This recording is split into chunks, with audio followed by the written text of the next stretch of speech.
Shalom Bapak Ibu, Saudara yang terkasih di dalam Tuhan. Kita berjumpa lagi di dalam ibadah hari ini. Kita akan persiapkan hati kita. Kita akan hampiri tahta Tuhan. Kita akan naikkan pujian kita. Kita naikkan sembah kita. Karena di dalam hadirat Tuhan kita mendapatkan kekuatan yang baru. Haleluya.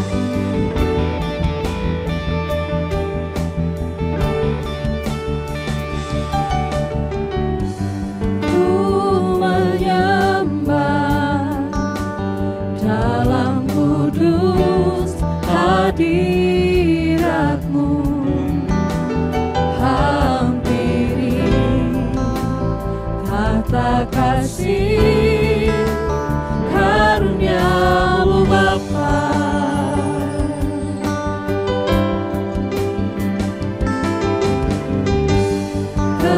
Kekuatanku hanya dalam hadirat-Mu.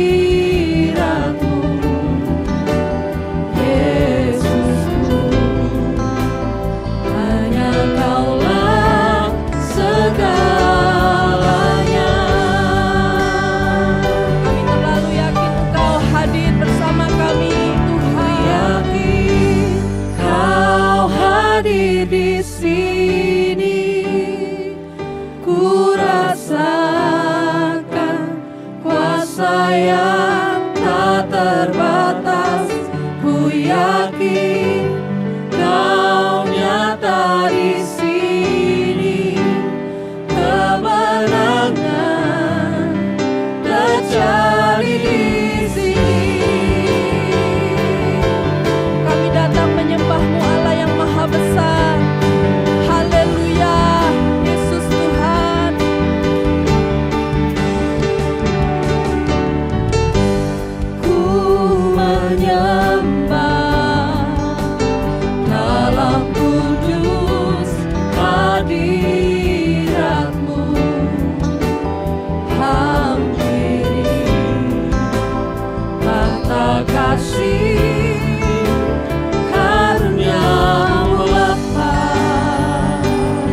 Kekuatan kami hanya di dalam Engkau, Tuhan. Kekuatanku hanya dalam hadirat-Mu, Yesus. Hanya dalam segalanya.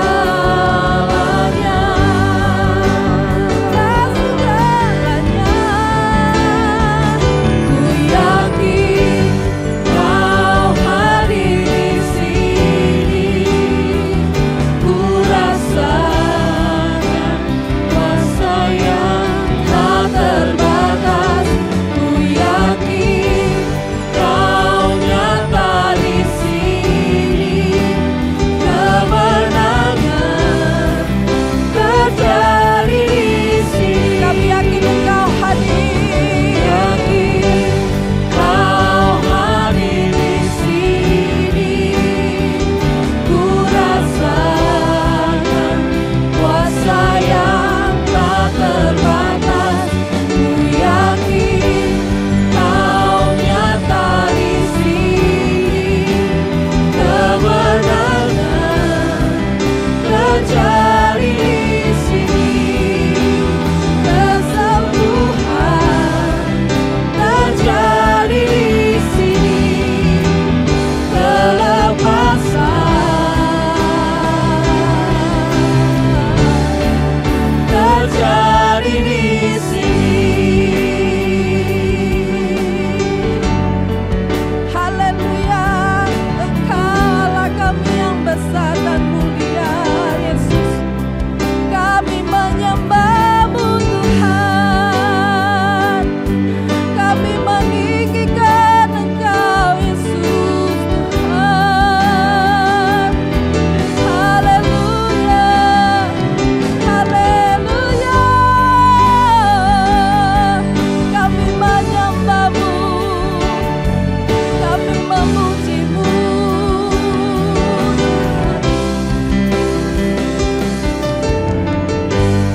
Yang Kau berikan bagi kami Kami ada hari ini adalah karena kemurahan-Mu.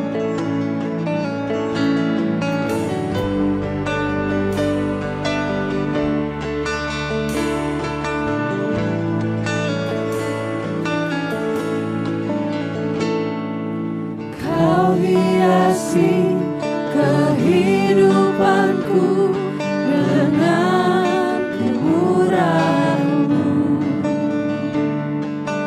Kau rancangkan masa depanku penuh dengan harapan.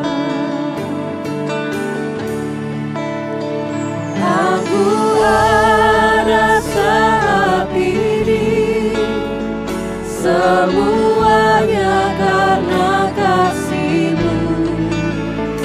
Aku hidup hari ini, semua berkat kemurahan-Mu. Terima kasih, Yesus. Engkau sangat baik, teramat baik bagiku.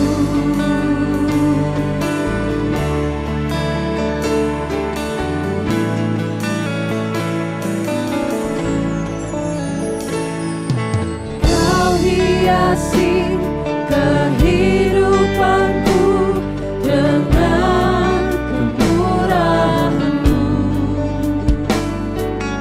Kau rancangkan masa depanku penuh dengan harapan. Aku ada Tuhan karena kasih-Mu. Aku ada saat ini, semuanya karena kasih-Mu. Aku hidup hari ini, semua berkat kemurahan-Mu. Terima kasih, Yesus. Engkau sangat baik, teramat baik. Aku ada saat ini, semuanya karena kasih-Mu. Aku hidup hari ini, semua berkat kemurahan-Mu.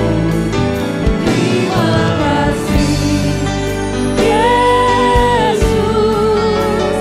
Engkau sangat baik, teramat baik bagiku. Yesus, Engkau sangat baik, teramat baik bagiku. Sungguh kami yang tidak pernah mengecewakan, Allah yang setia, kasih-Mu sempurna bagi setiap kami. Kami bersyukur buat pribadi-Mu Tuhan, yang menjadi Allah dan Juru Selamat bagi hidup kami. Bapa berfirman bagi setiap kami, Engkau mengurapi setiap kami. Engkau menolong hamba-Mu dengan segala keterbatasan untuk menyampaikan firman-Mu yang sempurna dan terbatas, agar benar pengertian firman-Mu boleh mengubah setiap hati kami Tuhan. Terpujilah nama-Mu, di dalam berkat nama Tuhan Yesus Kristus. Haleluya. Amin. Silakan duduk Bapak Ibu. Selamat pagi, Shalom. Tuhan kita baik. Satu-satunya Tuhan yang dapat dipercaya, pribadi yang sempurna bagi setiap kehidupan kita semua. Bapak Ibu yang dikasihi dalam Tuhan, pada awalnya sebetulnya kehidupan manusia itu sempurna adanya. Ketika manusia ada di Taman Eden, semuanya sempurna. Tetapi ketika Adam dan Hawa jatuh dalam dosa dan mereka diusir dari Taman Eden, dan sejak saat itu mereka kenal yang namanya menderita. Sejatinya sebelumnya mereka masih ada di Taman Eden, mereka tidak pernah mengerti itu apa arti menderita. Mereka cuma berpikir bahwa keinginan mereka yang cukup sederhana sebetulnya. Memengini satu di antara semua yang ada di Taman Eden. Mereka berpikir itu sesuatu yang sangat sederhana. Tetapi pada akhirnya ketika mereka sudah mendapati satu yang dilarang di balik semua yang boleh, akhirnya mereka kehilangan semuanya. Dan sejak saat itu,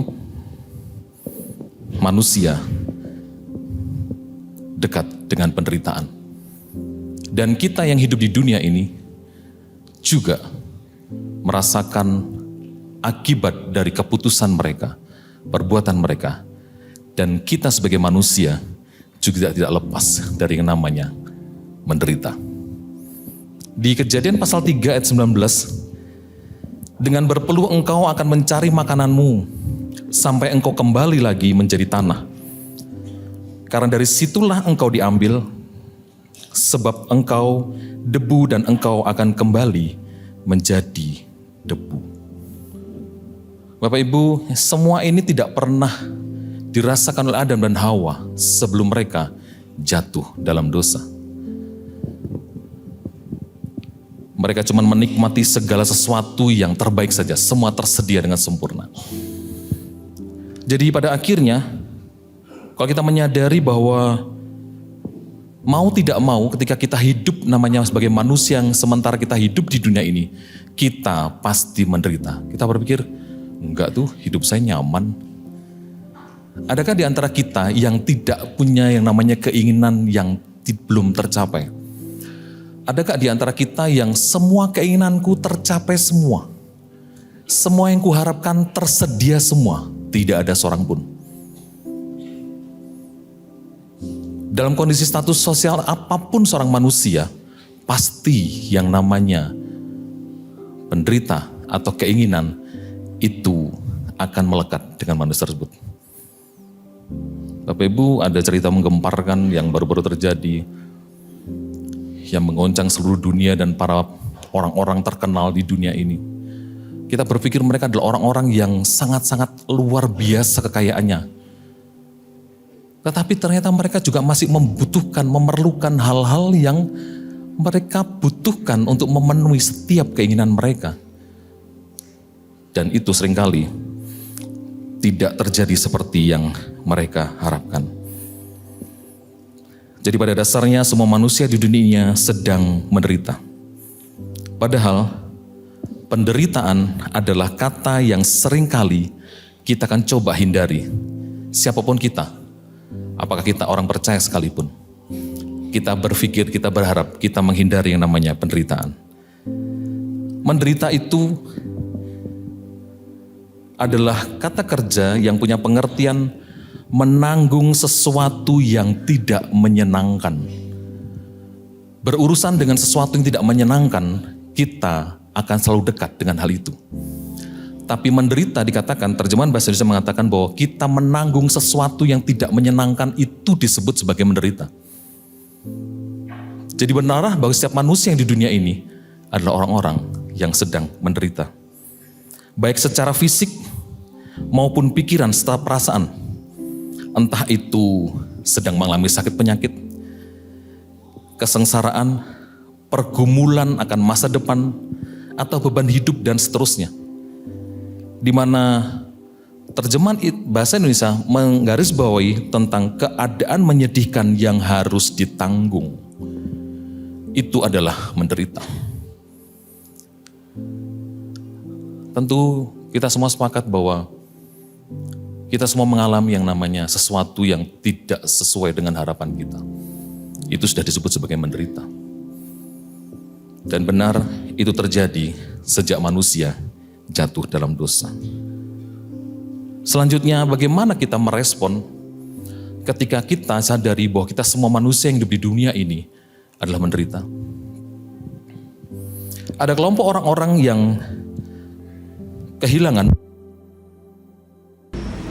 Ada kelompok orang-orang yang kehilangan harapan karena dia menderita. Jadi ketika dia menderita, orang-orang itu langsung berpikir, ya sudahlah, pasrah aja. Namanya juga hidup. Jadi tidak ada hal-hal yang positif yang terbangun dalam dirinya. Kalau saya meminjam omongannya almarhum Bapak Stefanus, ada orang-orang dengan mental pemikiran bahwa wis ancene badungane wong titik-titik gitu ya. Yo selawase bakal titik-titik. Pakai kata-kata yang cukup tajam sebetulnya. Jadi kalau sudah memang bawaannya orang tidak punya atau orang miskin, ya selamanya kan miskin. Dan ketika orang menghadapi sebuah situasi seperti itu, ada kelompok orang-orang ketika berjumpa dengan namanya penderitaan, orang itu hanya berpikir ya sudah, tanpa ada upaya, tanpa ada perjuangan, pasrah saja. Dan ini bagian dari respon ketika manusia menghadapi yang kita sebut di awal tadi sebagai kata menderita, menanggung sesuatu yang tidak kita inginkan. Padahal kita dalam kehendak Tuhan, kita tidak diinginkan untuk seperti itu.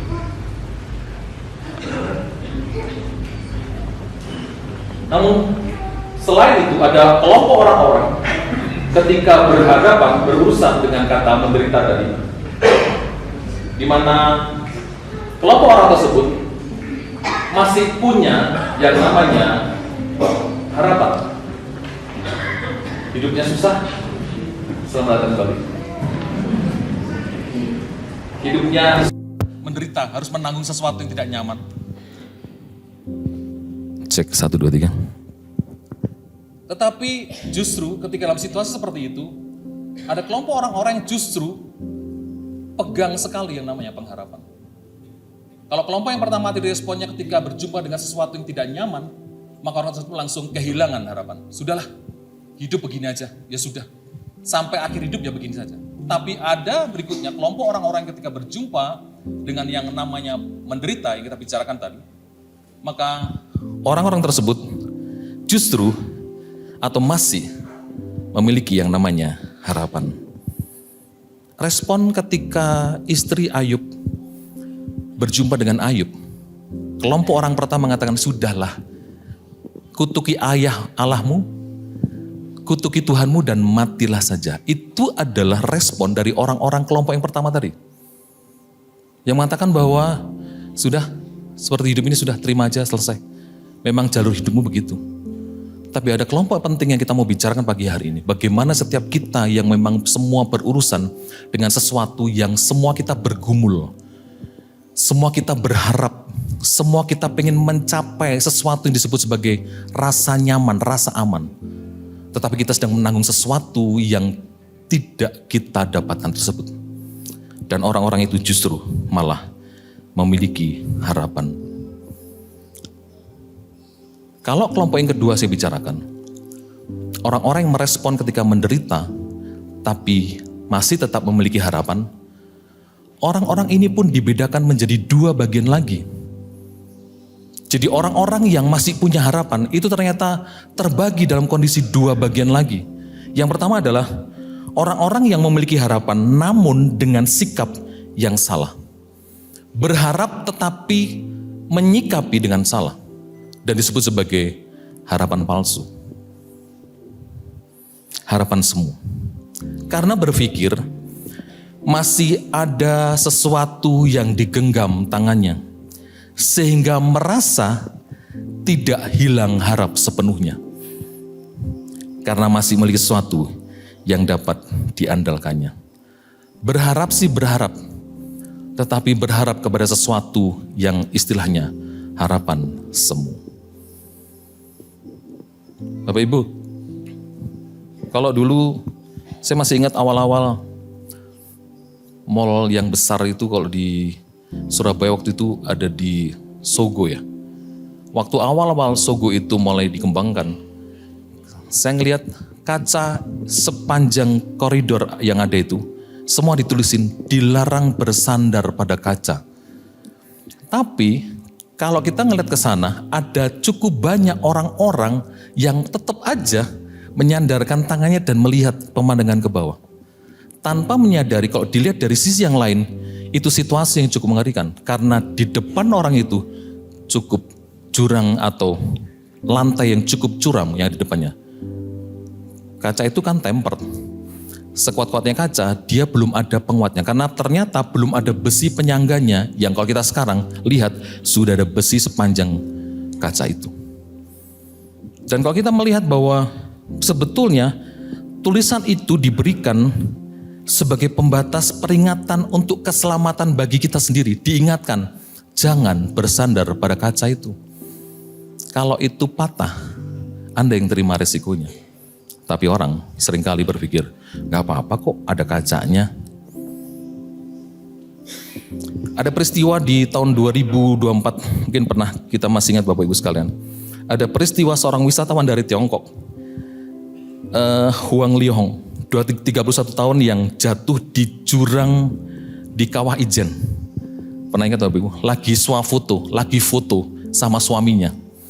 Jadi lagi foto sama suaminya, dia berpikir ada kayu yang di belakang pembatas itu. Padahal itu sebenarnya tujuannya untuk mengatakan bahwa itu batas terakhir karena setelah itu jurang dalam. Orang tidak merasa bahwa itu sesuatu yang cukup serius karena berpikir ada pembatasnya kok.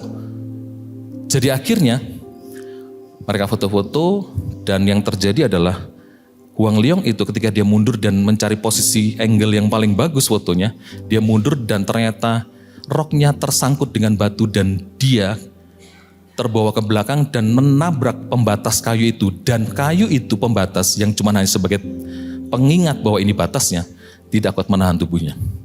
Dan dia jatuh 100 meter ke bawah. Dan dia meninggal. Gak bisa dibayangkan.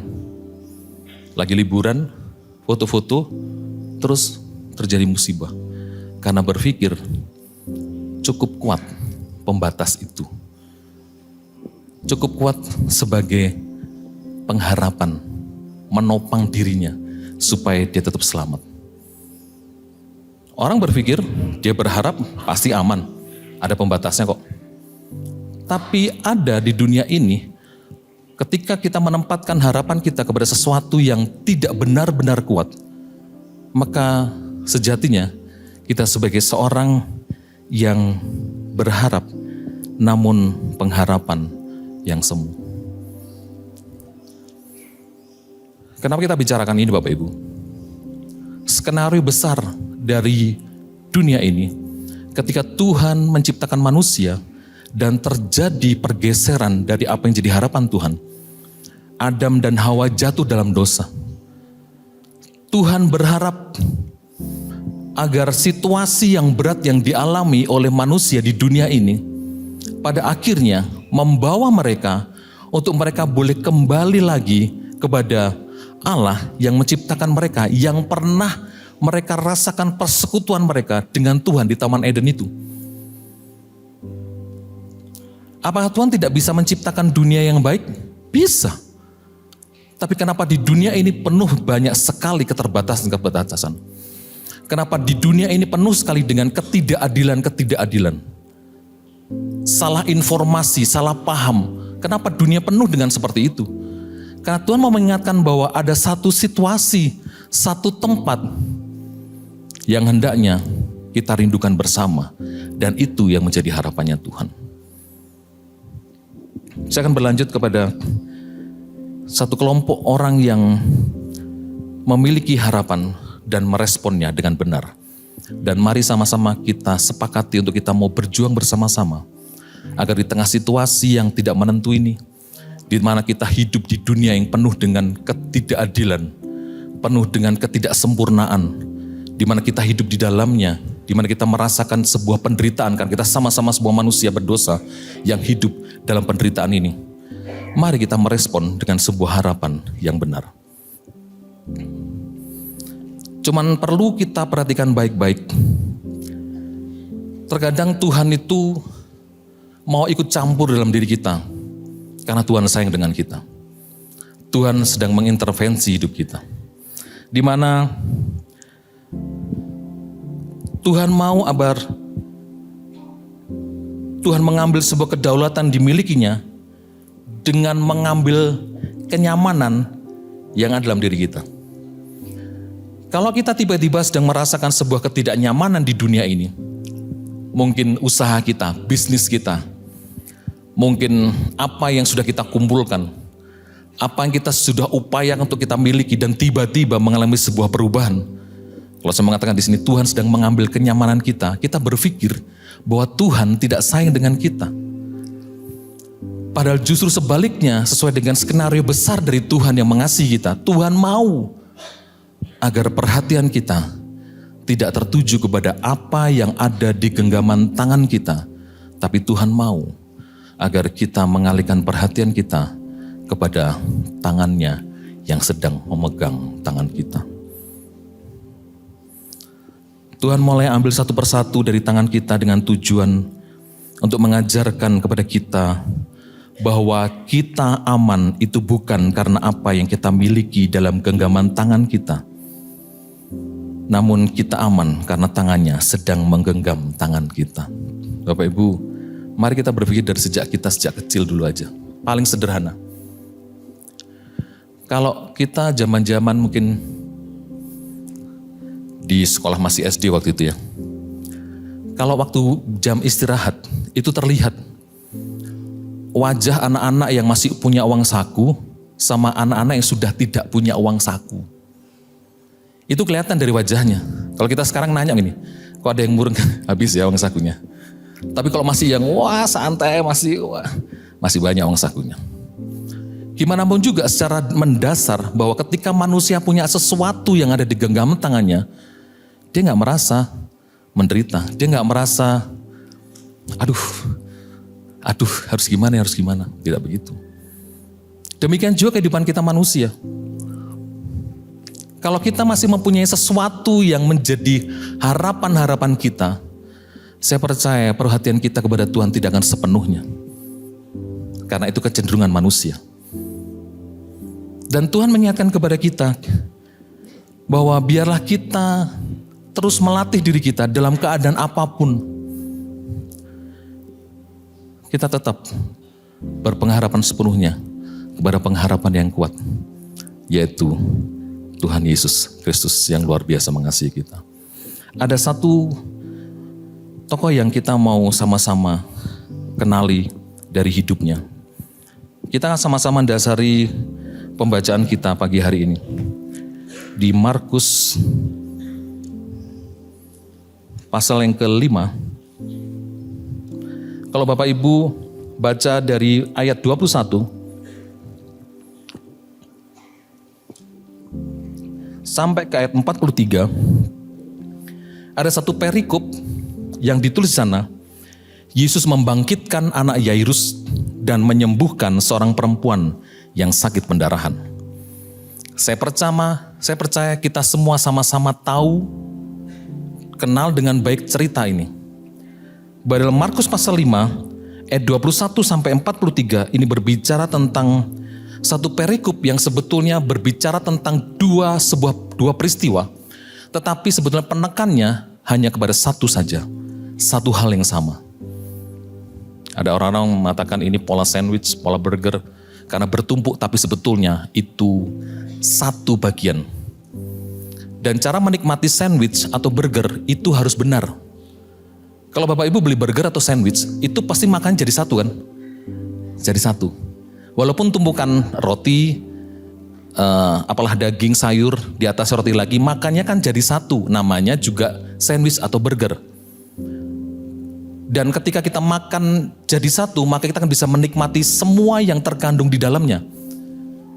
Kalau Anda makan burger, sebesar apapun burgernya, kalau Anda berpikir nggak muat di mulut ini, karena pernah kami pergi dengan seseorang, waktu kami di tempat yang memang burgernya itu sebesar ini.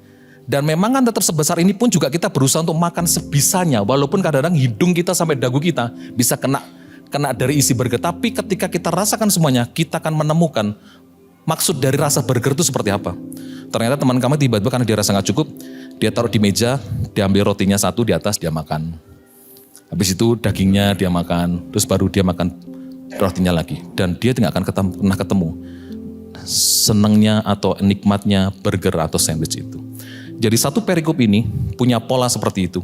Ada dua cerita, tapi sebetulnya satu maksud yang Tuhan mau kita sama-sama nangkapnya.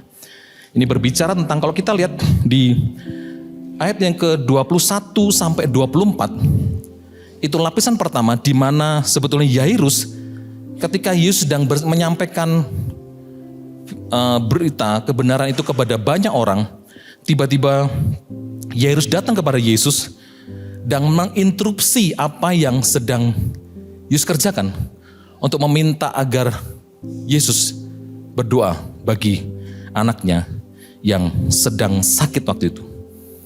Dan di Markus pasal 5 ayat 25 sampai 34 ini menceritakan tentang wanita yang sakit pendarahan itu. Jadi ketika Yesus mulai berjalan ke rumah Yairus, tiba-tiba di tengah jalan dia berurusan dengan peristiwa di ayat 25 sampai 34 ketika wanita pendarahan itu.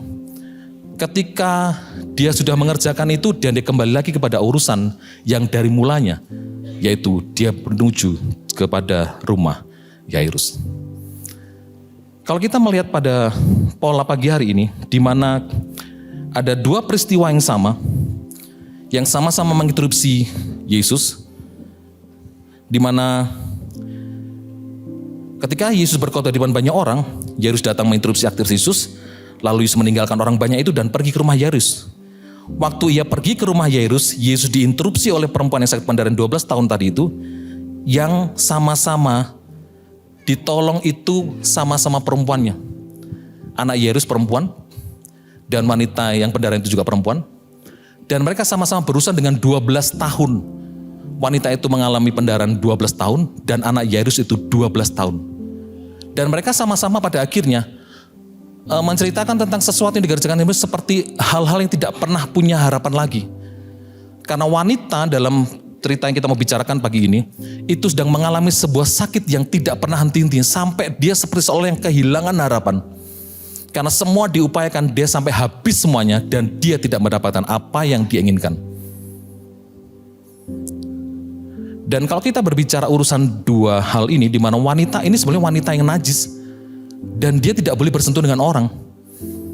Dan juga anak Yairus pada akhirnya adalah sudah mati waktu dilayani, dan itu juga sama-sama ketika masa di perjanjian di Yudaism bahwa mengatakan bahwa hukum itu mengatakan kita bersentuhan dengan mayat itu juga najis.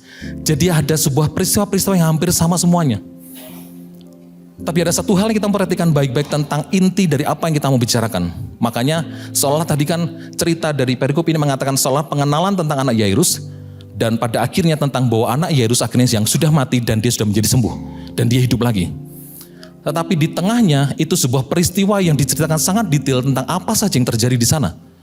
Di mana Yesus ketika berjumpa, ada wanita yang pada akhirnya menyentuh ujung jubahnya dan mengatakan, siapa yang menyentuh aku? Dan pada akhirnya sebuah peristiwa-peristiwa dan akhirnya menyatakan kita melihat semua bahwa pada akhirnya wanita itu disembuhkan. Dan kalau kita melihat di mana di Markus pasal 5, 25, 26, mari kita baca sama-sama. 25 dan 26, adalah di situ seorang perempuan yang sudah 12 tahun lamanya menderita pendarahan. Ia telah berulang-ulang diobati oleh seorang tabib, sehingga telah dihabiskannya semua yang ada padanya. Namun sama sekali tidak ada faedahnya, malah sebaliknya keadaannya semakin memburuk. Di mana wanita ini mengalami persoalan fisik yang luar biasa. Berulang kali diobati, sakit pendarahan selama 12 tahun. Bapak Ibu, kalau Bapak Ibu pernah ngalamin yang namanya kekurangan darah, atau kalau sekarang bahasa istilahnya HB-nya turun ya, Bapak Ibu bisa merasakan bagaimana yang dirasakan oleh wanita ini. 12 tahun dia kekurangan darah, pendarahan terus, bleeding terus, 12 tahun. Orang yang pasti kondisi lemah, dia pasti pucat, dan mungkin dia daisy, mungkin dia bisa geliang.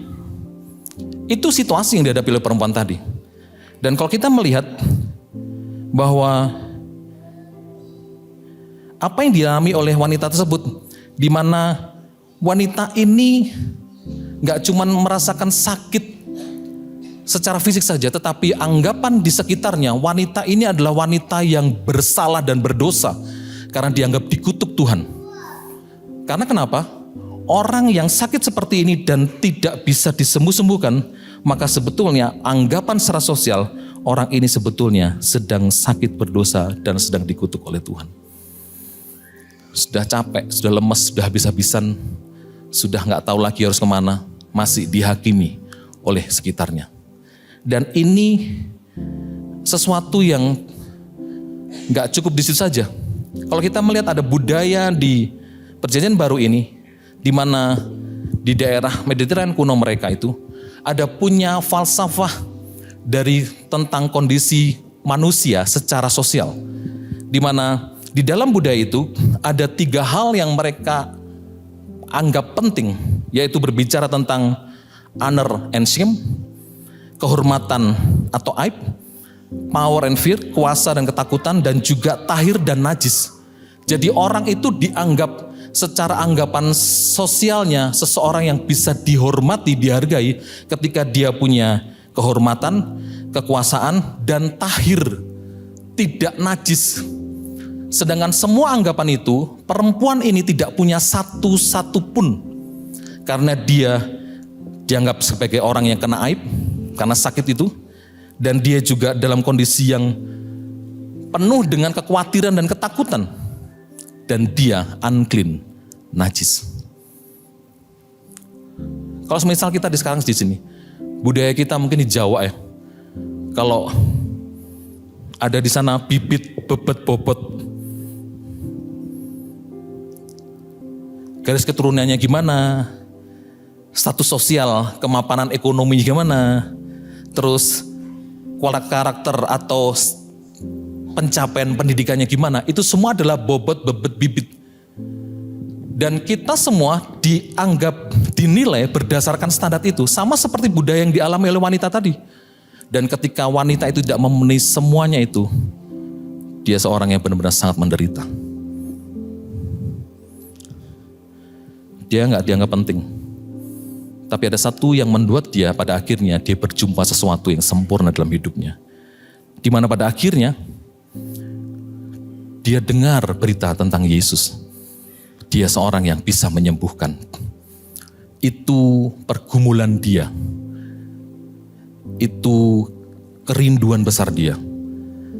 Dan dia berpikir, asal aku jamah saja jubahnya, aku akan sembuh. Ini adalah pemahaman dikatakan kalau aku yang unclean ketika berjumpa dengan yang clean. Kalau aku yang najis ketika berjumpa dengan bersentuhan dengan yang kudus, maka aku akan menjadi kudus. Pemahaman itu yang menjadi iman percaya dari wanita tersebut, maka dia walaupun dalam kondisi yang begitu lemah, dia berusaha untuk bisa menyentuh jubah Yesus. Bapak Ibu, orang yang menderita ini cuman pengen disembuhkan sama Yesus. Tapi yang terjadi adalah Yesus gak cuman hanya menyembuhkan, tetapi ada hal yang penting yang Tuhan kerjakan bagi perempuan ini. Dengan cepat kita akan lihat. Yang pertama adalah wanita ini ngalami namanya perjumpaan pribadi dengan Yesus. Wanita ini cuma pengen sembuh. Tapi yang terjadi adalah ketika itu di ayat 34, Yesus ngomong gini. Yesus memanggil perempuan itu tidak dengan kata perempuan itu, tetapi di ayat yang ke-34. Kalau kita baca di ayat 34, maka katanya kepada perempuan itu, "Hai anakku, imanmu telah menyelamatkan engkau. Pergilah dengan selamat dan sembuhlah dari penyakitmu." Kata "hai anakku", jadi dia menyebut perempuan itu gak cuma perempuan itu saja, atau "hai perempuan", tidak. Tetapi dia menyebut anak perempuanku. Kata yang digunakan adalah togater, "hai anak perempuanku." Ketika Yesus mengatakan "hai anak perempuanku" kepada seseorang yang sudah menganggap, merasa dirinya tidak dimiliki siapa-siapa, dirinya sudah gak punya siapa-siapa, dirinya dianggap sampah, dianggap najis, dianggap bukan manusia lagi.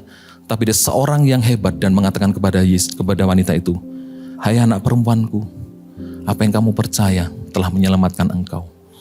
Tidak hanya kesembuhan saja, tetapi Yesus, Tuhan, mau menjadi bapa bagi seorang wanita yang sudah kehilangan semuanya. Itu yang pertama. Yang kedua adalah di mana perempuan itu berharap kepada sesuatu saja.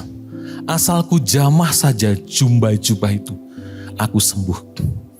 Namun Yesus tidak hanya memberikan kesembuhan itu saja, tetapi Yesus juga menyampaikan kepada seorang wanita ini bahwa imanmu yang menyembuhkanmu.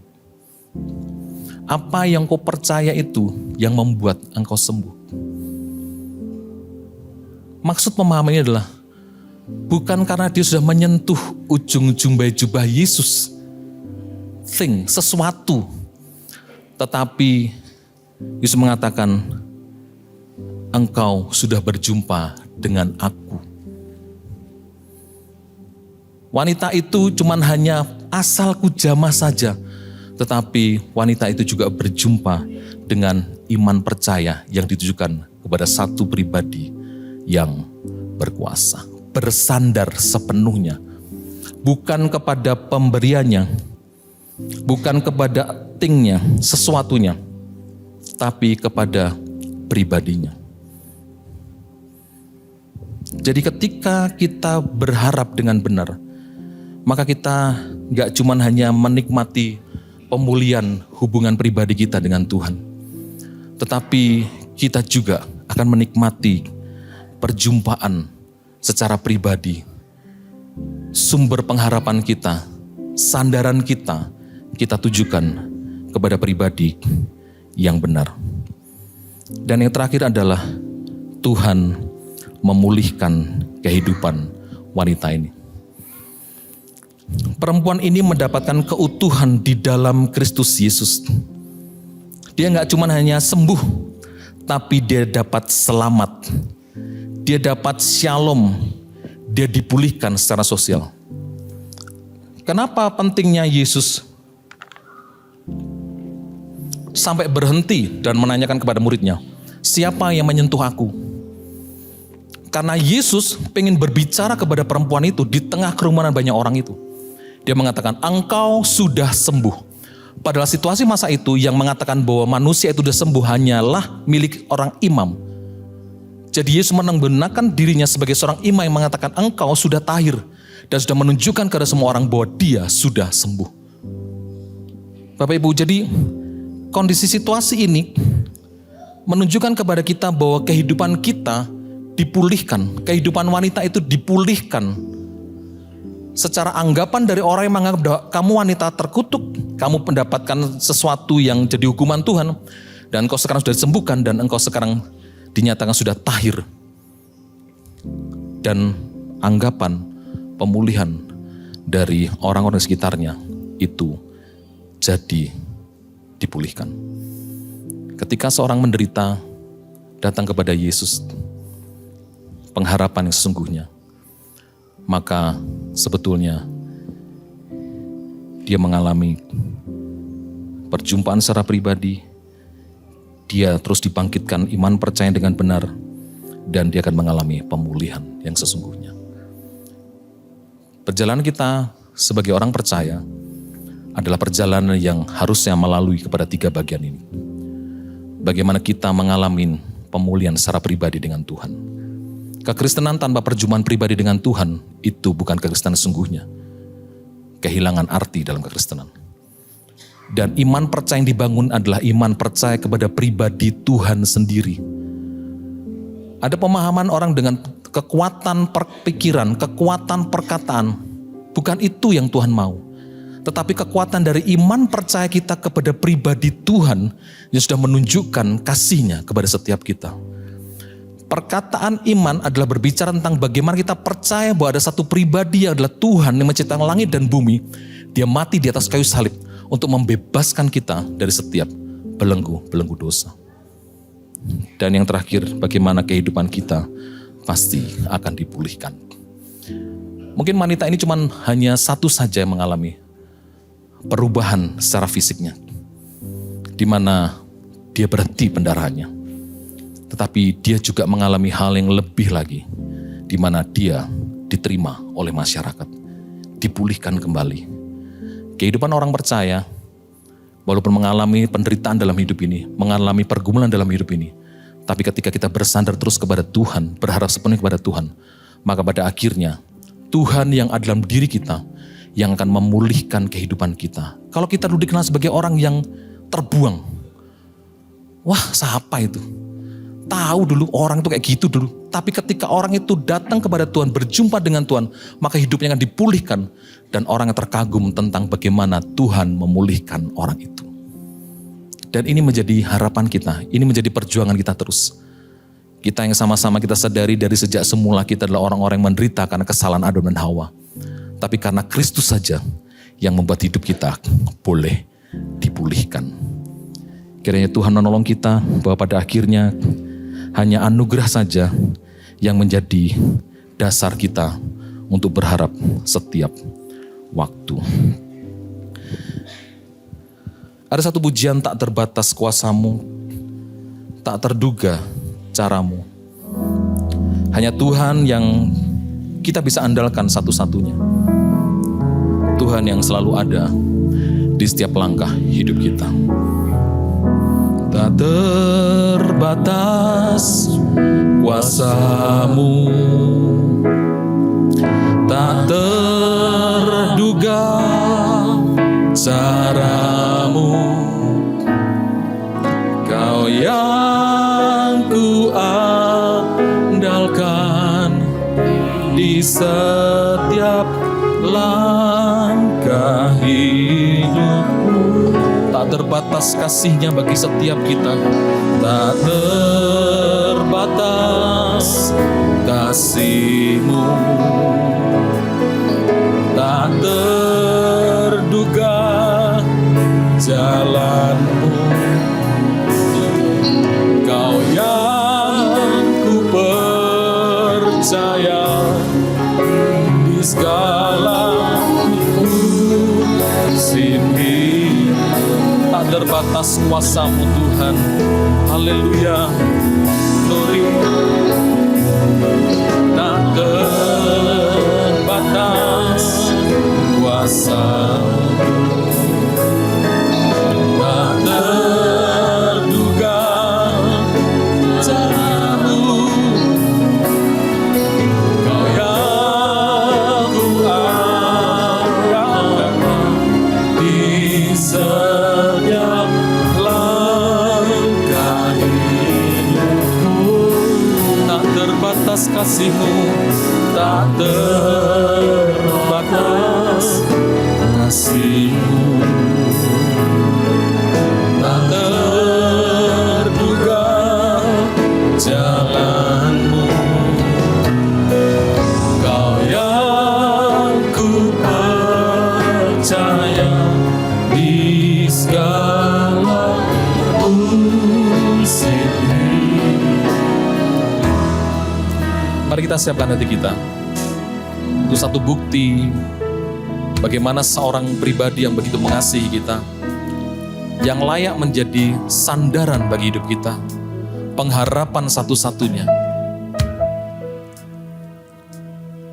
Dia hadir dalam setiap kehidupan kita, dalam setiap pergumulan-pergumulan kita. Mungkin dalam kekhawatiran-kekhawatiran kita, dalam ketakutan-ketakutan kita, dalam penderitaan-penderitaan yang sedang kita alami. Dia hadir dalam tengah-tengah kita. Kasih-Nya sempurna dan tak terbatas cara Dia bekerja. Karena Dia adalah Tuhan yang berkuasa. Dia layak dipercaya, Dia layak menjadi sandaran satu-satunya bagi hidup kita. Mari kita siapkan hati kita untuk kita boleh menikmati persekutuan tubuh dan darah-Nya. Satu bukti kasih-Nya yang luar biasa yang ditunjukkan kepada kita.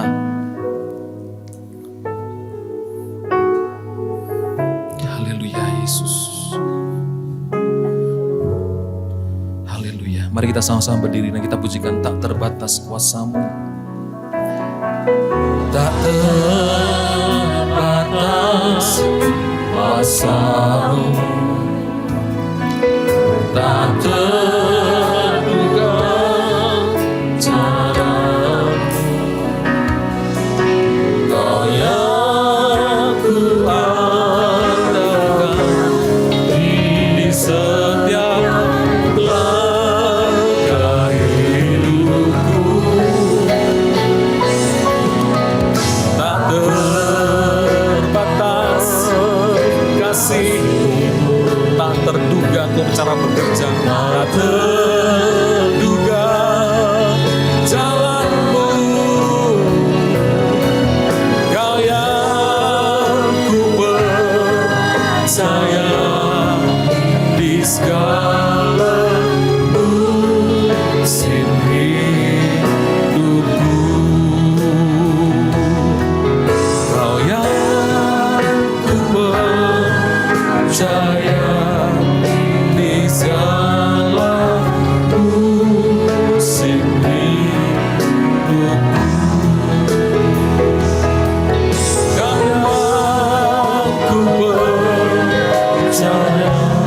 Ampuni kami Tuhan, kalau seringkali kami masih menyandarkan pengharapan kami kepada apa yang kami punya, apa yang ada dalam genggaman tangan kami.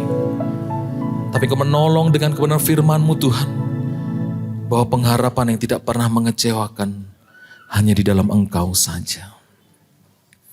Kami menikmati persekutuan tubuh dan darah-Mu Tuhan. Biar benar-benar kami boleh menikmati persekutuan, keintiman di dalam Engkau. Engkau memulihkan hubungan kami Tuhan dengan pribadi-Mu. Benar-benar mengenal pribadi-Mu lebih lagi. Haleluya. Mari siapkan unsur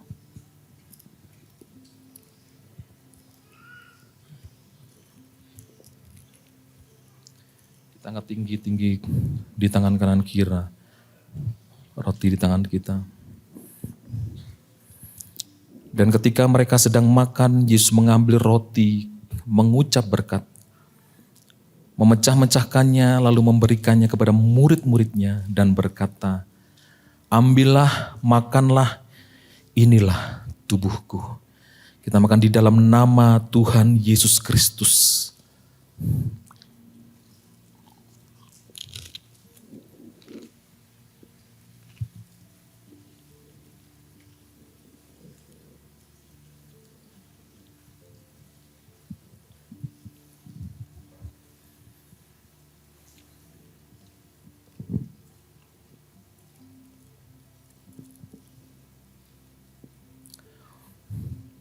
Kita angkat cawan, angkat perjamuan di tangan kanan kita. Dan kita menyadari ini adalah bentuk kasih-Nya yang sempurna bagi kita. Segenap kehidupannya Dia berikan bagi kita. Agar kita boleh menikmati kebahagiaan bersama dengan Dia. Seperti rancangan semula, untuk kita boleh menikmati persekutuan yang karib dengan pribadi-Nya. Sesudah itu Ia mengambil cawan, mengucap syukur, lalu memberikannya kepada mereka dan berkata, minumlah kamu semua dari cawan ini, sebab inilah darahku, darah perjanjian yang tumpahkan bagi banyak orang untuk pengampunan dosa. Di dalam nama Tuhan Yesus Kristus.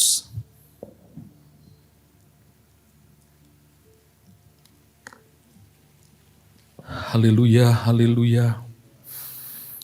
Haleluya, terima kasih Tuhan, terima kasih. Terima kasih Tuhan, terima kasih. Persekutuan di dalam Engkau, iman percaya di dalam Engkau, dan pemulihan di dalam Engkau Tuhan. Melepaskan kami dari segala penderitaan yang kami alami di dunia ini.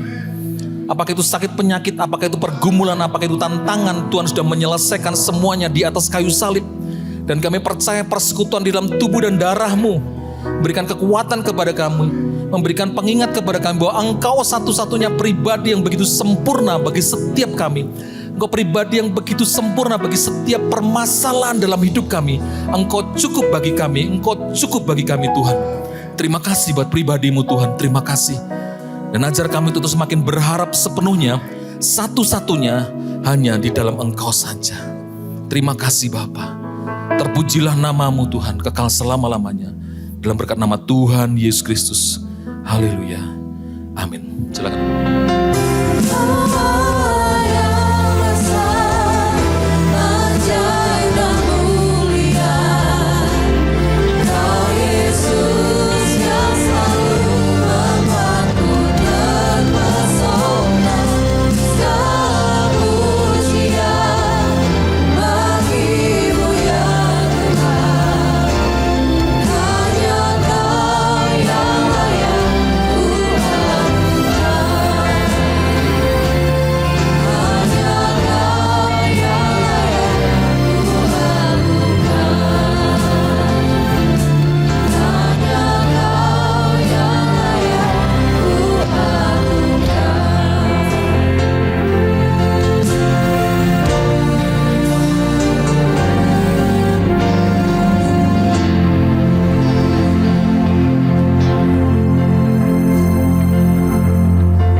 Ya Tuhan, hadirat-Mu tetap menyertai mereka untuk memberkati setiap rumah tangga mereka. seluruh anggota keluarga mereka. Berkatilah usaha dan mata pencaharian umat-Mu. Berkatilah roti dan air mereka. Berkatilah umat-Mu ini dengan kekuatan dan kesehatan. Sesungguhnya Dikau sangat mengasihi umat-Mu. Seluruh umat-Mu ini ada di dalam telapak tangan-Mu, dan tak seorang pun dapat merampas mereka, domba-domba-Mu ini, dari dalam tangan-Mu. Hamba-Mu berdoa, bawalah seluruh sidang jemaat-Mu ini semakin hari semakin dekat kepada-Mu, semakin mengasihi Engkau ya Tuhan, sehingga mereka boleh tiba di puncak bukit kesucian-Mu dan memandang wajah-Mu yang indah.